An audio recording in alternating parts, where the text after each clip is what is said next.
All right, people. Anthony Albanese is busy gaslighting the Australian public. While Islamists kill and maim ordinary Australians, Anthony Albanese mentions every extremist ideology under the sun, but for some reason, he suddenly forgets the most barbaric, the most violent of all ideologies, Islam. He doesn't mention it. The Director General of Asia made it clear that issues of far-right extremism, the issue of sovereign citizens, issues of a rise in anti-Semitism, there's a range of issues that are causing concern. He doesn't even call it radical Islam. He doesn't even call it Islamist or extremist Islam. He just doesn't say it. If you want more on that, check out my last video. But while Anthony Albanese is busy gaslighting you, have a look what is happening in Australian mosques. And not just any mosque. Anthony Albanese is quite familiar with this mosque. Yes, you guessed it right. I'm talking about Lakemba Mosque. Let me read it to you. There is no solution other than jihad for the sake of Allah. Jihad continues until Judgment Day. The Prophet Muhammad, the righteous caliphs, the first four caliphs, the Umayyad Caliphate, the Abbasid Caliphate, none of them conquered the world by peaceful means. But Anthony Albanese is saying, oh, one nation is only against them because, they don't look like us or white people. One Nation have always been about identifying problems. And a primary thing of your problem in life is because of people who don't look like you. One Nation is supposed to ignore all of this. Otherwise, you're racist. None of them conquered the world by peaceful means. Negotiations, concessions, or understandings, none of that. Throw that out of the window. None of that matters. Jihad is the only solution. This is being taught at Lakemba Mosque. Not in Egypt, not in Pakistan, at Lakemba Mosque, where Anthony Albanese was chased out like a commoner. That's where it is being taught.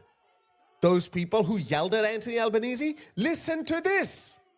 That guy who shot 15 Aussies at Bondi Beach listens to this kind of rhetoric. But sorry, the root of all evil is white supremacy and far-right nationalism and Pauline Hanson's One Nation. They conquered it through jihad for the sake of Allah. Rather, the goal of the jihad is to remove obstacles before the spreading and rule of Islam. By obstacles, he means people like One Nation and Pauline Hanson, people like you and me. We are obstacles in their political objectives. We are standing in their way. Okay, that guy was visiting, I think he was from Egypt or something. He was visiting Lakemba Mosque. First of all, we don't let people like Sylvester Stallone come in because he had extra vials of steroids or growth hormones. But these people are allowed to come in. Wage jihad. Oh, I'll give you even one better. You know the hate speech laws that Anthony Albanese passed in the wake of the Bondi terrorist attack? It actually left a get out of jail clause for these people. If you spread violent rhetoric against other communities in the religious context, then it's fine because it's just religion.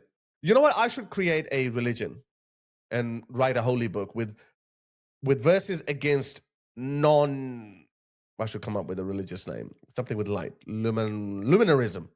Luminosity. Luminarism. To every non-luminarist, I should write violent verses and I'll be protected because it's in religious context. That's what I should do. But have a look at this. English speaking. This is Al Solomon. He's the president of the Australian National Imams Council. The Australian government actually consults with these people quite occasionally. Have a listen to what he's saying. That guy was saying it in Arabic. This guy's going to speak in English in Australian accent. A man comes to the Prophet ﷺ, tells him, I'm messenger of Allah. What's the best actions that will please Allah? And Nabi ﷺ tells him, praying on time. They're praying on time. That's why they pray in the middle of the street. Because Muhammad said this is the best thing. What's the second best thing? Then jihad fi sabilillah. Another hadith, the Nabi sallallahu alaihi wasallam said, jihad fi sabilillah, then praying on time. He's saying in another narration, Muhammad said first jihad and then praying. So, there's a dispute in that. There's a discrepancy. But it doesn't matter. Jihad is right up there in the top two. And he's now going to tell you, what is jihad for? An ordinary Muslim will say, it's in a struggle. It just means, actually the Met Police went with this stupid excuse as well. Jihad means in a struggle against temptation of adultery. That's jihad. Struggle through political means. That's what an ordinary Muslim will tell you, even though they know there is violent jihad. But he's talking about violent jihad. Violent jihad is the most sacred of all jihads. Yes, you could argue jihad means in the struggle, but 99% of the time when Muhammad talks about jihad, he talks about violent jihad. Which is also a statement that the scholars had spoken about, is to have allegiance to Islam and Muslims. You got to have allegiance to Islam and Muslims because that's your primary position. Now, the Australian Constitution does not recognize any religion to be governing us. We are a secular country. You have freedom to practice your religion, but the Australian government does not have its allegiance to Islam or Islamic principles. So here's a conflict. So a Muslim living in Australia, his first and foremost loyalty should be with Islam and Islamic doctrine. That includes everything: political Islam, violent Islam, jihad, everything. It includes everything. And to be innocent from the kufr and the kuffar. And stay away from the kuffar, i.e. the infidels, or our infidel methods, our banking system, our form of government, democracy, free speech, all of that. You don't align yourself with them. Every single Muslim must believe in the implementation of the Sharia. Every single Muslim must believe in the implementation of Sharia. This guy is the leader. Sorry, not just the leader. He's the president. The Australian government regularly consults with these people, and he's saying that every Muslim must work towards, or at least believe in implementing Sharia, i.e. overthrowing our secular governments, our constitutional democracies. So when you say that, how come not every Muslim is blowing up? How come? It's because they haven't got the means to do so. Just imagine saying in the late 20s or early 30s, not every Nazi is bad. I'm not affected by it. Oh, wait until they have the means to do so. Then you'll find out what every Nazi believes in. As we believe, Muslims, the Sharia is the solution to the problems of mankind. But you don't say, I want to implement it now when you're not even strong. You want to implement it now when you don't even have power. You don't have the power.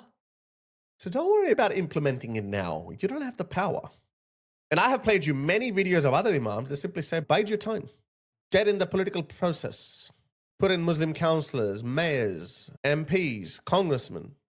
There are Imams in America that are openly talking about we got to have 50 Muslim congressmen or women by 2030, and with an eventual goal of having a Muslim president.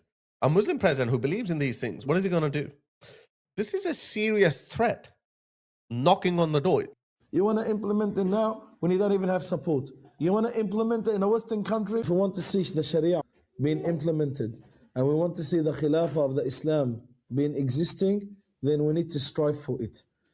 When Muslims are in state of strength, then they could start dealing with power. Me supporting a kafir against another Muslim, it's haram.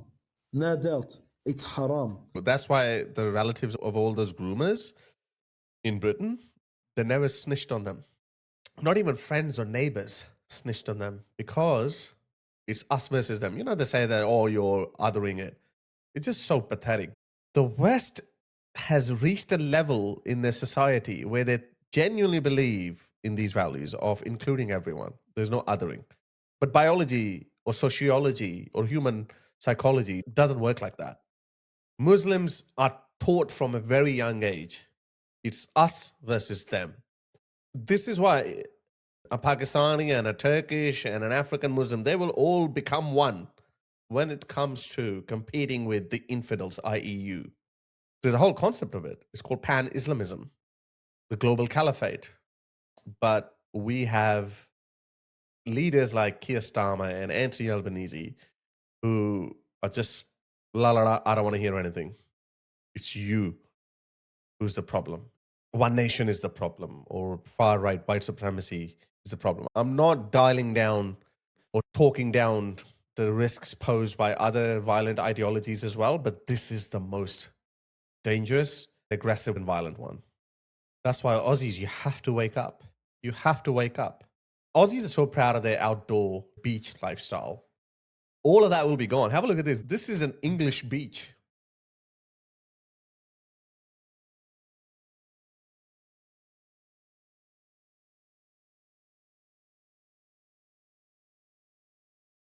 Can you imagine St. Kilda Beach like that? Bondi Beach like that, Brighton Beach like that. This is happening in real time in England, and the English people are being gaslit. They're being told that accept it, it's normal. This is your future. That's what Anthony Albanese keeps on repeating, that, oh, one nation is against these people because they don't look like us. Or by us, he means white. That's the only English family, I think. This is it. Oh my God, this is not some beach in Africa. I'm sorry. I don't want St. Kilda Beach to look like this. It's like, I don't know what that is. Let me show you something. Have a look at this. It's Belgium. Look at this. It's Belgium. As I said, this is going to be the future of Australia if we keep listening to Anthony Albanese.